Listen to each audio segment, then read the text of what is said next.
नमस्कार दोस्तों, स्वागत है आपका आपके अपने YouTube चैनल एग्जाम बाइट पर, जिसमें हम कर रहे हैं एसएससी सीजीएल मेंस 2024 के लिए मैथ्स की कंप्लीट तैयारी। इस सीरीज के अंदर 2011 से लेकर 2023 तक एसएससी सीजीएल मेंस में मैथ्स के आए बेस्ट क्वेश्चंस को हम देख रहे हैं, वो भी टॉपिक वाइज, जिसमें हमने सारे टाइप्स के क्वेश्चन इंक्लूड करेंगे। परसेंटेज टॉपिक शुरू हो चुका है, जिसकी पहला पार्ट चैनल पे ऑलरेडी अपलोड कर दिया है। यदि आपने वो वीडियो अभी तक नहीं देखी है तो ऊपर आई बटन पे आपको प्लेलिस्ट का लिंक मिल जाएगा, या फिर इस वीडियो के डिस्क्रिप्शन में आपको सारी वीडियोस का प्लेलिस्ट का लिंक मिल जाएगा, वहां जाकर उन वीडियोस को देख सकते हैं।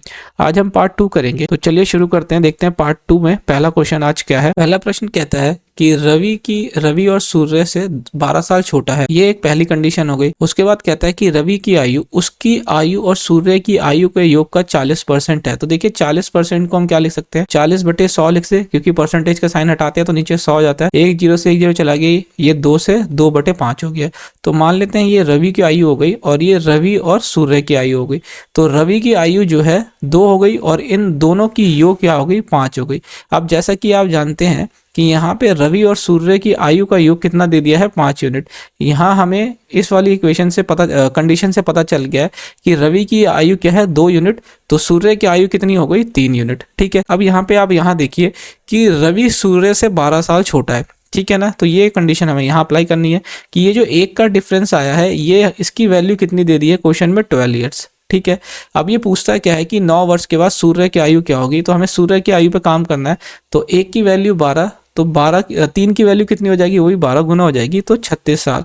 तो यानी कि प्रेजेंट एज जो हो जाएगी सूर्य की, वो कितनी हो जाएगी, 36 साल। अब हमको यहाँ से 9 साल के बाद उसकी आयु निकालनी है। तो 36 में अगर हम 9 जोड़ देते हैं तो वो कितना हो जाता है हमारा, 45 साल। तो यानी कि 9 साल के बाद सूर्य की आयु कितनी हो जाएगी, 45 ईयर्स, 45 साल। ऑप्शन डी इसका सही आंसर है।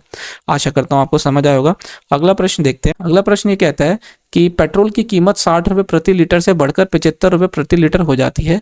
पेट्रोल की खपत को कितना कम करना होगा ताकि बढ़ा हुआ खर्चा केवल 10% रहे।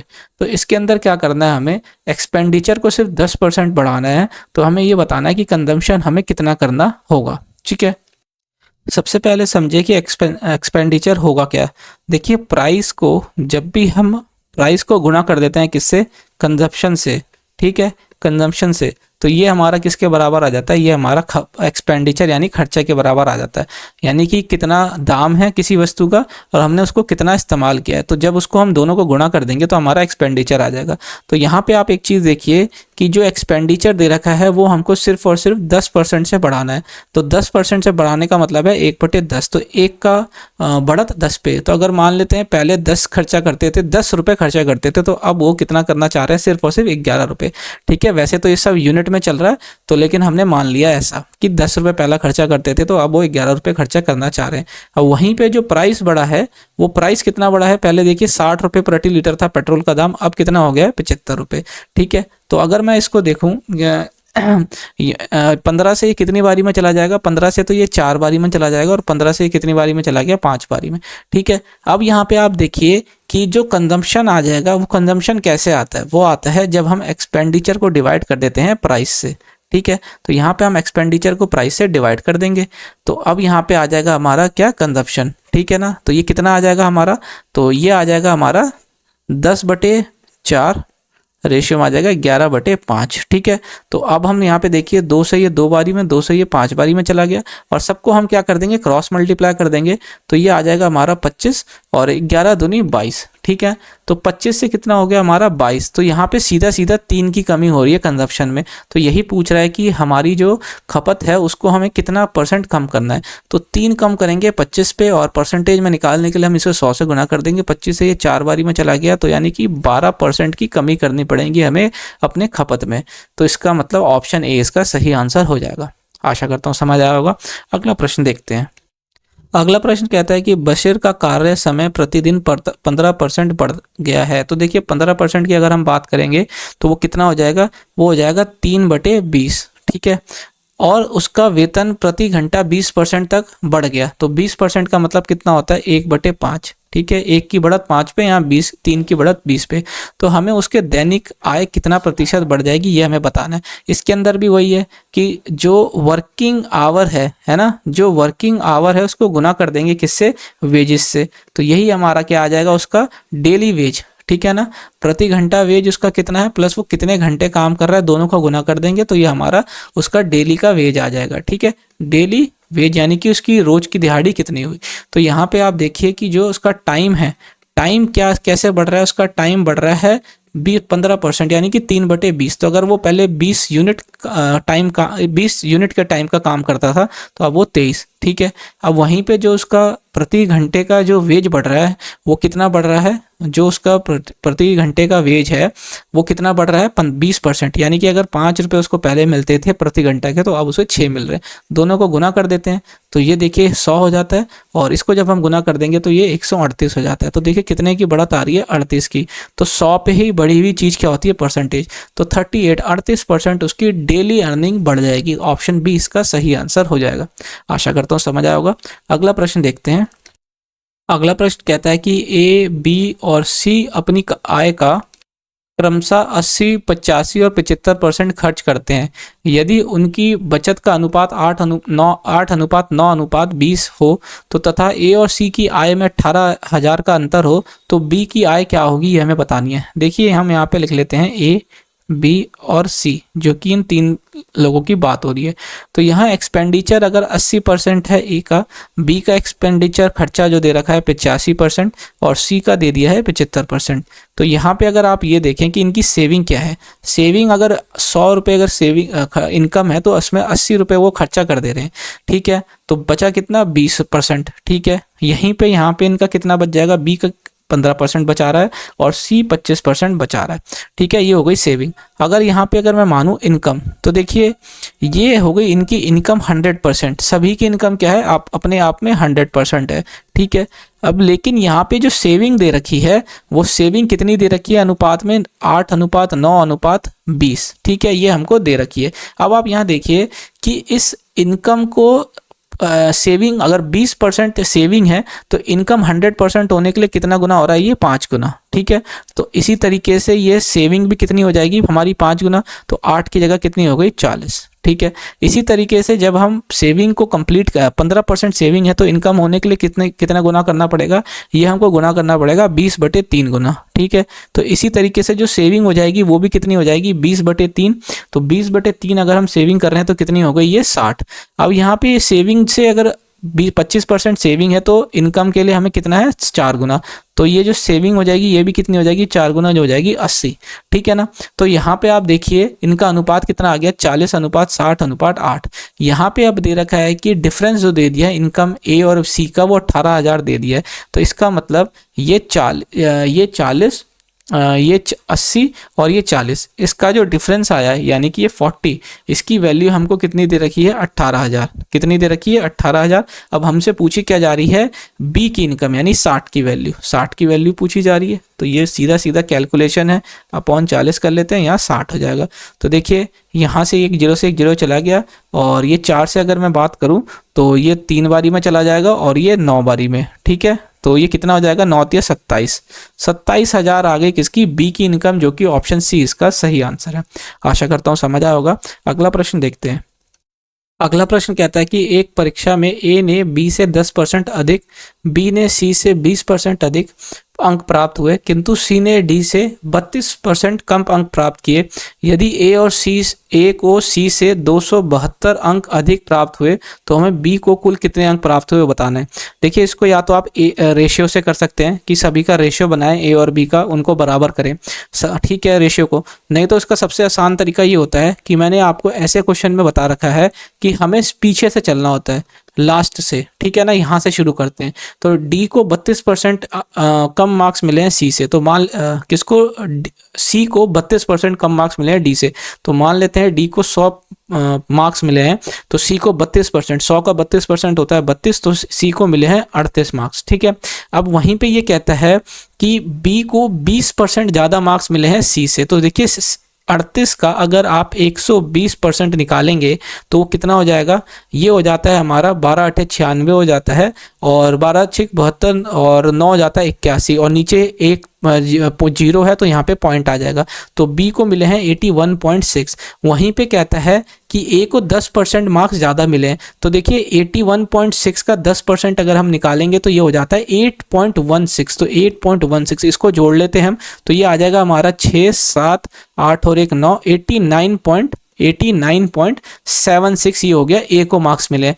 वहाँ पे ये कहता है कि ए को 272 मार्क्स मिले हैं सी से, ठीक है। तो इसका जो डिफरेंस आ रखा है, इसका डिफरेंस आ जाता है 21.76। इसकी वैल्यू हमको दे रखी है 272, ठीक है। यहाँ पे अगर आप देखेंगे ये कितना गुना है, ये सीधा सीधा आपको दिख रहा है 12.5 गुना, ठीक है। कितना गुना है ये? 12.5 गुना। इसको जब आप डिवाइड करेंगे तो यहाँ पे अगर आप यहाँ देखें, अब ये पूछता है कि बी के द्वारा कितने मार्क्स मिले गए हैं। तो बी के द्वारा मार्क्स मिले गए हैं कितने? 81.6। कितने? 81.6। तो हमें यहाँ पे 81.6 इंटू 12.25 को मल्टीप्लाई कर लेना है। अगर आपको कैलकुलेशन लग रही है तो यहाँ पे ये कैलकुलेशन इतनी मुश्किल नहीं है कि जब आप इनका रेशियो बनाएंगे और रेशियो को बराबर करते समय वो कैलकुलेशन मुश्किल लगेगी थोड़ी सी। तो या तो वहाँ आप कैलकुलेशन कर लीजिए, आप यहाँ पे कैलकुलेशन कर लीजिए, बात बराबर ही है, ठीक है। दोनों मेथड से आप कर लेंगे। तो जब आप इसको कैलकुलेट करेंगे तो इसका आंसर आ जाता है 1020। तो ऑप्शन सी इसका आंसर हो जाएगा 1020, जो कि क्या है? बी के मार्क्स हैं। आशा करता हूं समझ आया होगा। अगला प्रश्न देखते हैं। अगला प्रश्न कहता है मोनिका अपनी आय का 72% खर्च कर देती है। यदि उसकी आय में 20% की वृद्धि होती है और उसकी बचत में 15% की वृद्धि होती है तो उसका खर्च कितना प्रतिशत से वृद्धि हो, खर्च में कितने प्रतिशत की वृद्धि होगी? तो देखिए इनकम जो होती है वो बराबर हो जाती है किसके? एक्सपेंडिचर प्लस सेविंग के। मान लेते हैं इनकम कितनी है 100, उसमें से क्या होता है कि अपनी इनकम का 72% वो खर्चा कर देती है, तो एक्सपेंडिचर कर देती है 72 और सेविंग हो गई 28। यहाँ पे उसकी इनकम बढ़ रही है कितनी? 20% से, तो 100 का 20% हो जाता है 20, तो यहाँ 20 रुपये उसकी बढ़ गई मान लेते हैं, तो 120 हो गई। वहीं पे जो उसकी सेविंग्स है वो कितना बढ़ रही है? 15%, तो ये हो जाता है इसका 15% का इंक्रीमेंट। तो अगर आप देखें 15% अगर 28 का निकालते हैं तो कितना हो जाता है? ये 15 को 8 से 120 हो जाएगा, बच गया 12, 15 दूनी 30, 40 और 2 42, 42 हो गया। और परसेंटेज का जब हम साइन हटाते हैं तो 2 डिजिट के बाद जो है पॉइंट लग जाता है, तो 4.2 रुपीज़ की वृद्धि हो गई। तो ये अब बढ़कर कितनी हो गई? पहले 28 थी तो अब हो गई 32.2, ठीक है। अब यहाँ पे अगर हम डिफरेंस लेंगे तो यहाँ पे जो एक्सपेंडिचर आ जाएगा वो कितना आ जाएगा? 87.8 का, ठीक है। इतना का हो गया एक्सपेंडिचर। तो यहाँ पे हमको दिख रहा है कि कितना एक्सपेंडिचर बढ़ गया है, वो एक्सपेंडिचर बढ़ गया है 15.8। तो देखिए 15.8 की बढ़त हुई है कितने पे? 72 पे, ठीक है। अब इसको परसेंटेज लगाने के लिए 100 से गुना कर लेते हैं। तो देखिए यहाँ से ये पॉइंट चला जाएगा इसे एक 0 से, और 2 से करते हैं तो ये कितनी बारी में चला जाएगा? 7 बारी में 14, और 9 बारी में हो जाएगा 18, और यहाँ पे आ जाएगा हमारा 36 बारी में। और 2 से ये 18 बारी में चला गया, 2 से ये 5 बारी में चला गया। और जब हम 79 को 5 से मल्टीप्लाई करेंगे तो ये हमारा आ जाता है कितना? 395, और आ जाएगा हमारा कितना नीचे? 18। तो आप देखिए 18 दूनी 36 होता है, 36 और 3 होता है 39, और ये 35 हो गया, और ये आ गया 21, 18 का 18। तो देखिए 21 दशमलव वाला ऑप्शन हमारा आंसर हो जाएगा, जो कि ऑप्शन सी हमारा इसका सही आंसर है, 21.9। ठीक है, हमको यही अप्रोच रखनी है एग्जाम के अंदर, जैसे कि कम से कम टाइम के अंदर हमारा सॉल्यूशन आए। अगला प्रश्न देखते हैं। अगला प्रश्न ये कहता है कि स्कूल एक्स से कुछ निश्चित संख्या में छात्र एक परीक्षा में उपस्थित हुए और 30% छात्र अनुत्तीर्ण हुए, यानी कि क्या हो गया? 30% फेल हो गए। स्कूल एक्स से 150% अधिक छात्र स्कूल वाई से उसी परीक्षा में उपस्थित हुए। तो देखिए मान लेते हैं ये एक्स स्कूल है, ये वाई स्कूल है, ठीक है। अगर आप यहाँ पे देखिए 150% अधिक, तो 150% अधिक का मतलब क्या होता है? तो अगर देखिए मान लेते हैं कि स्कूल एक्स से 2 बच्चे आए, तो 150% अधिक वाई में आए, तो इसका मतलब 2 तो आए, ठीक है। अब 2 आने के बाद फिर ये 2 तो आए। अब उसके बाद क्या है कि इस 2 का 50% कर लीजिए, तो 2 का 50% होता है आधा इसका, तो यानी 1। तो अगर स्कूल एक्स से 2 बच्चे आए तो स्कूल वाई से कितने बच्चे आए? 5 बच्चे, ठीक है ना। 150% अधिक बोला गया, तो 2 तो आने ही आने थे, प्लस उसका 100% आए, ठीक है। तो 2 का 100% तो पूरा 2 ही होता है, प्लस उसका 50% और कर लिया, तो हमने कितना हो गया हमारा? ये 1। तो अब हम इनकी कैलकुलेशन को आसान करने के लिए यहाँ 2 जीरो और लगा देते हैं, ठीक है। तो अब आप यहाँ पे देखिए फेल और पास की बात करते हैं। तो यहाँ पे कहते हैं 30% छात्र फेल हो गए स्कूल एक्स से। तो देखिए ये 30% कितना होता है? 200 का 30% हो गया 60, तो बचे हुए कितने हो गए? ये पास हो गए, ठीक है। अब यहाँ पे ये कहता है कि x और यदि x और y से उपस्थित होने वाले कुल छात्रों में से 80% उत्तीर्ण हुए, यानी कि 80% टोटल नंबर जो है x और y से पास हुए, ठीक है। तो देखिए पास होने वाले टोटल कितने हैं, 80%। 80% है टोटल पास होने वाले। तो अगर हम यहाँ पे आप देखें कि टोटल स्टूडेंट कितने हैं, ये 500 और ये 200, तो 700 का 80% अगर हम निकालते हैं तो ये कितना आ जाता है, 700 का 80%। तो ये परसेंटेज से 2 जीरो चले गए और ये आ गया 560। तो 560 टोटल स्टूडेंट कितने हैं, टोटल पास स्टूडेंट है। तो यहाँ पे 140 तो ऑलरेडी पास हो गए हैं, 140 तो ऑलरेडी पास हो गए हैं, तो बचे हुए कितने ये हमारा कितने हो गए, 420, ठीक है। तो यानी कि कितने बचे हुए स्टूडेंट अब होंगे 420 जो कि पास होंगे, ठीक है ना। पास होंगे कितने हमारे 420, और बचे हुए कितने हो गए, ये हमारे ये फेल हो गए। तो अब ये पूछता क्या है कि जो y से स्टूडेंट फेल हुए उसकी परसेंटेज हमें बतानी है, y से अनुत्तीर्ण होने वाले छात्रों की प्रतिशत। तो देखिए कितने फेल हुए y से फेल हुए 80, तो ये 80 फेल हुए हैं टोटल कितने पे, अगर हमें सिर्फ और सिर्फ y की निकालनी है तो ये आ जाएगा हमारा 80/500, और परसेंटेज निकालने के लिए 100 से गुना कर लेंगे। तो ये 2 जीरो से 2 जीरो चला गया और 16 पंजे 80 होता है। तो कितना 16% बच्चे जो है y से फेल हुए। तो ऑप्शन बी इसका सही आंसर हो जाएगा, सेकंड 16%। आशा करता हूँ आपको समझ आया होगा। अगला प्रश्न देखते हैं। अगला प्रश्न कहता है कि रेशियो जो दे दिया है ए और बी की इनकम का 2020 में वो है 5:4 का, ठीक है। तो हम यहाँ लिख लेते हैं ए और बी की इनकम, और ये बात हो रही है किसकी, 2020 की, तो ये है 5:4, ठीक है। वहीं पे कहता है कि उनकी इंडिविजुअल इनकम जो 2020 और 21 में रही थी वो ये रही थी 4:5 और 2:3 ए और बी की, ठीक है। यदि टोटल इनकम ए और बी की 2021 के अंदर वो कितनी दे रखी है हमें, 7,05,600, तो हमें 2021 में बी की इनकम कितनी है वो हमें बतानी। तो देखिए यहाँ पे मैं एक चीज़ करता हूँ कि ये 2020/2021, यहाँ पे इनकी जो रेशो दे दिया है 2020/21 का, वो दे दिया है 4:5 का, और यहाँ दे दिया है हमको 2:3 का, ठीक है। अब यहाँ पे आप देखिए कि जो 2020 में इनका अनुपात था वो हम बराबर कर देते हैं, इस वाले कंडीशन के अंदर 2020 में जो इनका अनुपात था वो बराबर कर देते हैं। इस 4 को 5 बनाने के लिए हमें क्या करना पड़ेगा, 5/4 से गुना करना पड़ेगा। तो मैं ऊपर नीचे 5/4 से यहाँ गुना कर देता हूँ।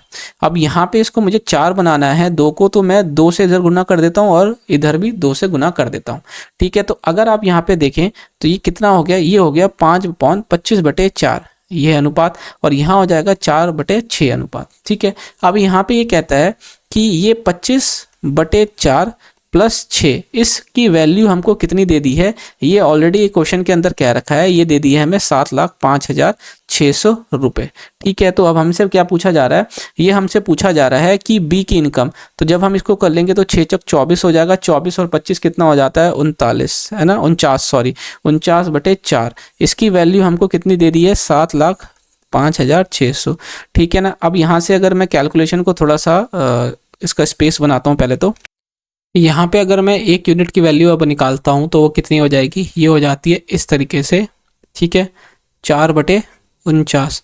और मुझे एक्चुअल में निकालनी क्या है, बी की 2021 की इनकम। तो बी की 2021 की इनकम है 6, तो यहाँ मैं 6 से और गुना कर देता हूँ, ठीक है ना। अब हमें 6 यूनिट की वैल्यू निकालनी है। तो देखिए ये 7 से एक बारी में चला गया, ये 7 से हमारा कितनी बारी में, ये इतनी बारी में चला गया, फिर ये 7 से हमारा कितनी बारी में चला जाएगा, ये हमारा चला जाएगा 144 और आ जाएगा 2 जीरो।